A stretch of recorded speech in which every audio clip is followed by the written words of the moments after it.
ଜୟ ଜଗନ୍ନାଥ ସାଙ୍ଗମାନେ, Namita sweet Odia blog ଆପଣମାନଙ୍କୁ ସ୍ୱାଗତ ଜଣାଉଛି। ମୁଁ ଆଶା କରୁଛି ଆପଣମାନେ ଭଲରେ ଥିବେ।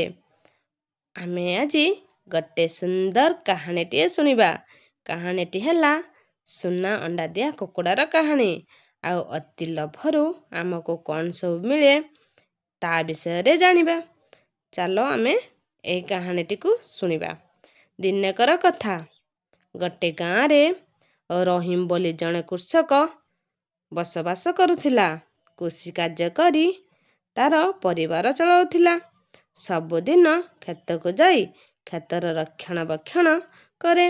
କେତେବେଳେ ପାଣି ଦିଏ ତ କେତେବେଳେ ସାର ପକାଏ। ଦିନେ କ୍ଷେତର ସାର ପକାଇବା ସମୟରେ ଗୋଟେ ସୁନ୍ଦର ଆଉ ଲୋଭନୀୟ କୁକୁଡ଼ାଟିକୁ ଦେଖିଲା। ତାପରେ ସେ କ୍ଷେତର କାମ ଛାଡ଼ି କୁକୁଡ଼ାକୁ କେମିତି ଧରିବ ଚିନ୍ତା କଲା। ଆଉ ତାକୁ ଗୋଡ଼ାଇ ଗୋଡ଼ାଇ ଘର ଭିତରକୁ ନେଇଗଲା। ତାପରେ ସେ ସେହି କୁକୁଡ଼ାଟିକୁ ହାଣିବା ପାଇଁ କଟୁରୀ ଆଣିଲା। କୁକୁଡ଼ା କଟୁରୀଟିକୁ ଦେଖି ଡରି ଯାଇଥିଲା। କୁକୁଡ଼ା କୃଷକକୁ କହିଲା, ମୋତେ ଯଦି ତୁ ଛାଡ଼ିଦେବୁ ମୁଁ ତତେ ପ୍ରତ୍ୟେକ ଦିନ ଗୋଟିଏ ଲେଖା ସୁନାର ଅଣ୍ଡା ଦେବି।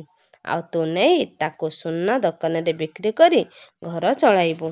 ଏହି କଥା ଶୁଣିବା ମାତ୍ରେ କୃଷକଟି କଟୁରୀକୁ ରଖିଦେଲା। ଆଉ କହିଲା, ତୁ ସତ କହୁଛୁ ତ? କୁକୁଡ଼ାଟି କହିଲା, ହଁ। କହିବା ସାଙ୍ଗେ ସାଙ୍ଗେ କୁକୁଡ଼ା ଗୋଟେ ସୁନା ଅଣ୍ଡା ଦେଲା। ଆଉ ତାକୁ ନେଲା କୃଷକ ବଜାରରେ ବିକ୍ରି କରି ଆସିଲା। ସବୁଦିନ ଏମିତି କୁକୁଡ଼ାଟି ଗୋଟେ ଗୋଟେ ଅଣ୍ଡା ଦେଉଥାଏ।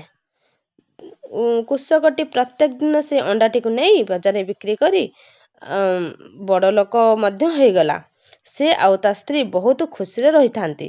ଦିନେ ତା ମୁଣ୍ଡକୁ ଗୋଟେ ଚିନ୍ତା ଆସିଲା, ମୁଁ ଯେମିତି ଗାଁରେ ସବୁଠାରୁ ବଡ଼ ଲୋକ ହେବି ଆଉ ଲୋକମାନେ ଯେମିତି ମୋତେ ସମ୍ମାନ ଦେବେ।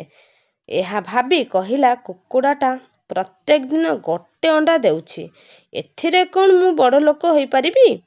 ମୁଁ ଯାଉଛି ଏଇ ଅଣ୍ଡା ଦିଆ କୁକୁଡ଼ାଟିକୁ ମାରି ତା ପେଟ ଭିତରୁ ବହୁତ ସାରା ଅଣ୍ଡା ବାହାର କରି ରାତାରାତି ବଡ଼ ଲୋକ ହୋଇଯିବି।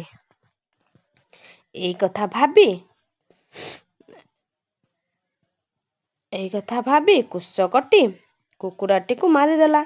ଦେଖିଲା କୁକୁଡ଼ା ପେଟ ଭିତରେ ଗୋଟେ ବି ଅଣ୍ଡା ନାହିଁ। ସେହି ସମୟରେ ସେ ଜୋରରେ କାନ୍ଦିବାକୁ ଲାଗିଲା। କହିଲା, ସିଏ ଜାଣିବାକୁ ପାଇଲା ତାର ଲୋଭ ପାଇଁ ଏମିତି ସବୁ ହେଲା। ସାଙ୍ଗମାନେ, ଆମେ ଏହି ଗପଟିରୁ କ'ଣ ଶିଖିଲେ? କାହାରିଠାରୁ ବେଶୀ ଲୋଭ କରିବା ନାହିଁ। ଯଦି ଏହି ଭିଡ଼ିଓଟି ଆପଣମାନଙ୍କୁ ଭଲ ଲାଗିଥାଏ ତାହେଲେ ଲାଇକ୍, ସେୟାର, କମେଣ୍ଟ ସାହାଯ୍ୟରେ ଆମକୁ ଜଣାଇବେ। ସାଙ୍ଗମାନେ, ଆପଣ କାହାରିଠାରୁ ବେଶୀ ଲୋଭ କରିବେନି। ଲୋଭରୁ ମୃତ୍ୟୁ ହିଁ ହୋଇଥାଏ। ଦେଖିଲେ ତ ଆପଣ କୃଷକଟି କେମିତି ଲୋଭରୁ କ'ଣ ପାଇଲା? ସୁନା ହିଁ ପାଇଲା।